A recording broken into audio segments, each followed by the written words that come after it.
حضرت علی رضی اللہ عنہ: دوستی کا بھرم صرف وہی لوگ رکھ سکتے ہیں جن کے وجود میں سمندر جتنا دل ہو۔ وہ انسان کبھی ہار ہی نہیں سکتا جس کی امید اللہ تعالیٰ سے ہو۔ کہتے ہیں ہر وقت اپنا تن اور من صاف رکھو، کیا خبر کب اپنے رب سے ملاقات ہو جائے۔ اللہ کی یاد میں ہی دلوں کا سکون ہے۔ فاصلہ بڑھا لیا آپ نے، میں نے بھی دیوار پکی کر لی، دیکھو غلط فہمیوں نے کیسی ترقی کر لی۔ کوئی راستہ نہیں دعا کے سوا، کوئی سنتا نہیں اللہ کے سوا۔ اپنے سب راز اپنے رب کو بتایا کرو، یقین مانو اس سے بڑھ کر پردہ رکھنے والا اور کوئی نہیں۔ یا اللہ تو میری ہر پریشانی سے واقف ہے، اپنی رحمت سے میری ساری پریشانیاں دور فرما، آمین۔ ہر وقت کا سوچنا بھی انسان کو کبھی خوش رہنے نہیں دیتا۔ ہمیشہ ایسے شخص کو چنو جو عزت دے، کیونکہ عزت محبت سے زیادہ خاص ہے۔ اس سوچ کے ساتھ زندگی میں آگے بڑھو کہ اللہ نے یقیناً بہترین ہی سوچا ہوگا۔ اگر دنیا فتح کرنا چاہتے ہو تو اپنا لہجہ دھیما رکھو، کیونکہ لہجے کا اثر تلوار سے بھی زیادہ ہوتا ہے۔ اگر حق کو پہچان نہیں سکتے تو باطل کے تیروں پر نظر رکھو، جہاں لگ رہے ہوں وہی حق ہے۔ محنت سے آپ 3 چیزوں سے بچے رہتے ہیں: بے لطفی، بدی، دوسروں کے آگے ہاتھ پھیلانا۔ رسول اللہ صلی اللہ علیہ وسلم نے ارشاد فرمایا، بڑے بھائی کا حق چھوٹے بھائی پر ویسا ہی ہے جیسے باپ کا حق بیٹے پر۔ تنہائی وہ شے ہے جس میں مومن اللہ سے رجوع کرتا ہے اور انسان شیطان سے۔ درد دنیا کی دولت سے بہتر ہے تاکہ تو تنہائی میں اللہ تعالیٰ کو پکارے۔ زندگی میں جنہوں نے آپ کو دکھ دیے ان کو بھلا دیں، لیکن جنہوں نے سبق دیے ان کو یاد رکھیں۔ بے سکونی بڑھ جائے تو عبادت کا وقت بڑھا دو اور اللہ سے باتیں کرو اور اپنے دکھ کا مداوع اسی سے مانگو، وہی رحیم و کریم ہے۔ حضرت نوح علیہ السلام کی زندگی میں آنے والے طوفان کا مقصد تباہی نہیں بلکہ انہی ظالم لوگوں سے نجات دلا کر کامیاب کرنا تھا۔ دنیا میں خوبصورت دل تلاش کرو، چہرے نہیں، کیونکہ خوبصورت چہرے تو بہت ہیں لیکن خوبصورت دل بہت کم۔ نفرت گناہ سے کرو، گناہ کرنے والے سے نہیں، شاید وہ تمہاری محبت میں آ کر گناہ کرنا ہی چھوڑ دے۔ جب یقین کا سفر اللہ سے جڑ جاتا ہے تو وہ اپنے بندوں کو کبھی مایوس نہیں کرتا۔ بیوی اپنے شوہر کو 4 طرح سے خوش رکھتی ہے: اپنی دینداری سے، اپنے اخلاق سے، اپنے معاملات سے اور اپنے بناؤ سنگھار سے۔ اس لیے بیوی کو چاہیے کہ شریعت کی حدود میں رہتے ہوئے اپنے شوہر کے لیے بناؤ سنگھار کرے۔ اپنی زندگی میں ایسے دوست شامل کرو جو آئینہ اور سایہ بن کر تمہارے ساتھ چلیں، کیونکہ آئینہ جھوٹ نہیں بولتا اور سایہ ساتھ نہیں چھوڑتا۔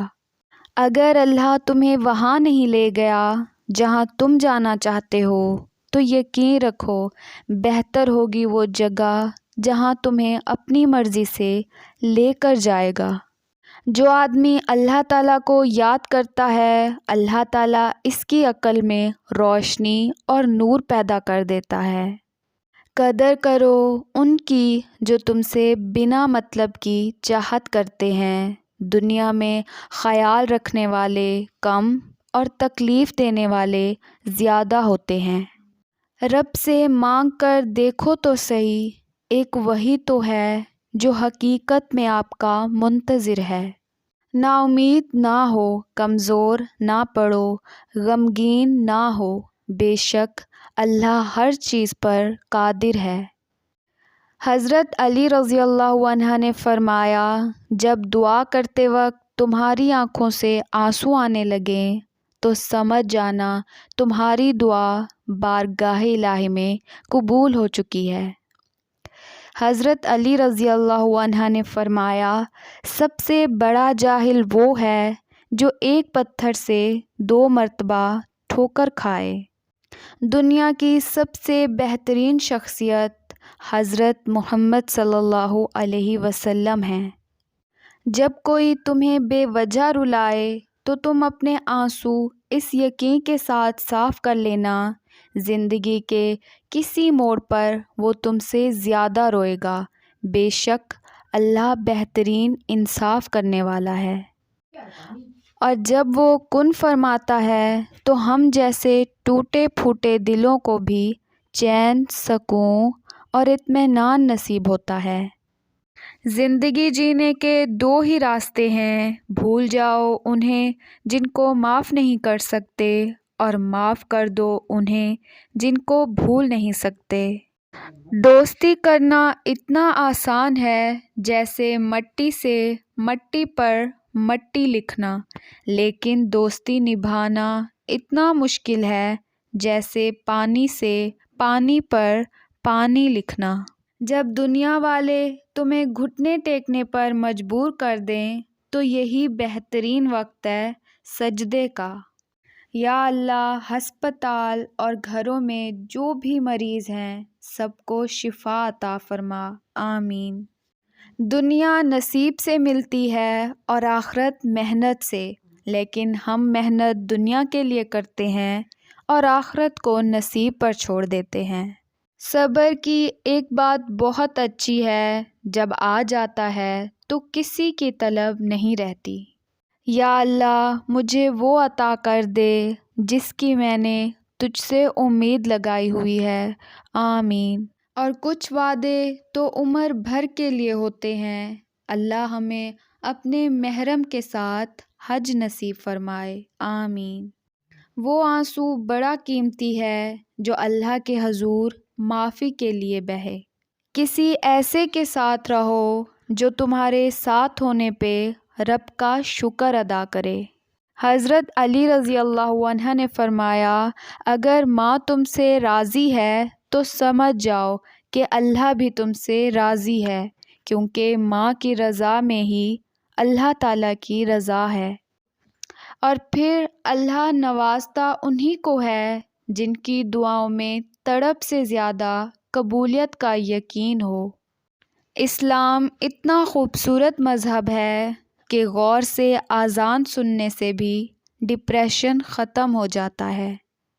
کبھی اس کو نظر انداز نہ کرو جو تمہاری پرواہ کرتا ہے، ورنہ کسی دن تمہیں احساس ہوگا کہ پتھر جمع کرتے کرتے تم نے ہیرا گنوا دیا۔ خاموشی اپنا لو مگر کسی سے شکوہ نہ کرو، جب عزت نہ ملے تو کنارہ کر لو۔ سردی کا وضو، گرمی کے روزے، جوانی کی توبہ اللہ کو بہت پسند ہے۔ اس عمل کو تلاش کیا جائے جو ہمیں بھی پسند ہو اور ہمارے مالک کو بھی۔ اپنے حصے کی غلطی کا اعتراف کر لینا کسی مسئلے کے حل کی طرف پہلا کامیاب قدم ہے۔ جو تکلیف خود برداشت نہ کر سکو وہ کسی دوسرے کو نہ دو۔ آپ اپنے آپ کو سمجھدار ضرور سمجھیں، مگر دوسروں کو بے وقوف سمجھنے کی سمجھداری سے پرہیز کریں۔ بندگی کا طریقہ پرندوں سے سیکھیں، جن کے گھونسلے طوفانی رات میں تباہ ہو جاتے ہیں، لیکن وہ صبح اٹھتے ہی شکایتوں کی بجائے اللہ کی حمد و ثنا میں مصروف ہو جاتے ہیں۔ پابندی سے نماز پڑھنے والوں کی آنکھ لگ جائے تو اللہ پاک ایک فرشتہ بھیجتا ہے، جاؤ میرے بندے کو نیند سے بیدار کرو، کہیں اس کی نماز قضا نہ ہو جائے۔ اللہ پاک ہر کسی کو نماز پڑھنے کی توفیق عطا فرمائے، آمین۔ درد وہی ہے جو چھپا لیا جائے، جو بتا دیا جائے وہ تماشا بن جاتا ہے۔ رزق اور عزت کسی کے ہاتھ میں نہیں، اللہ تعالیٰ جسے چاہے بے حساب دیتا ہے۔ Thanks for watching. If you like this video, please subscribe to my channel for more interesting quotes. Allah Hafiz.